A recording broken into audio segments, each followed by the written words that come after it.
এলাকার মেইনটেনেন্স কাজ কিন্তু অনেক বছর হইতেছে না, উপরে জাগিয়ে দিয়ে এটি দেখেন গতি কিন্তু খুব খারাপ।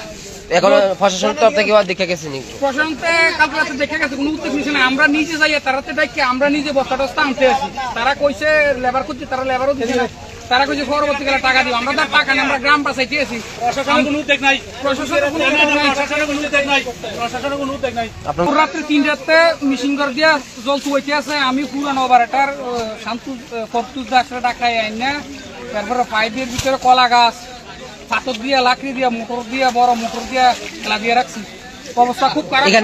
বহুদিন ধরে এটা মানে প্রশাসনকে বারবার জানানো হচ্ছিল, কিন্তু তাদের থেকে কোনো উদ্যোগ নেওয়া হচ্ছিল না, যার জন্য আজকে এই দুর্যোগ মুহূর্তে গ্রামের মানুষ এগিয়ে এসছে। কারণ না হলে যদি এটার মধ্যে যদি আজকে ভাঙন ধরা দিত, তাহলে বিস্তীর্ণ এলাকা আজকে জলমগ্ন হয়ে যেত।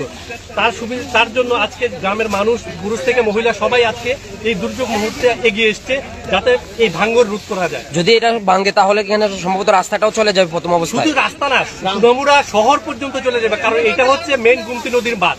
এটা যদি ভেঙে যায় তাহলে সুনামুড়া বিস্তীর্ণ এলাকা, নগর পঞ্চায়েত থেকে শুরু করে সমস্ত এরিয়া আজকে জলতলায় তলিয়ে যাবে। তাই প্রশাসনের কাছে আমরা গ্রামবাসী হিসেবে আমরা দৃষ্টি আকর্ষণ করছি, যাতে এই অতি সত্বর এটার ভাঙন রোধে তারা যথাযথ পদক্ষেপ নেয়।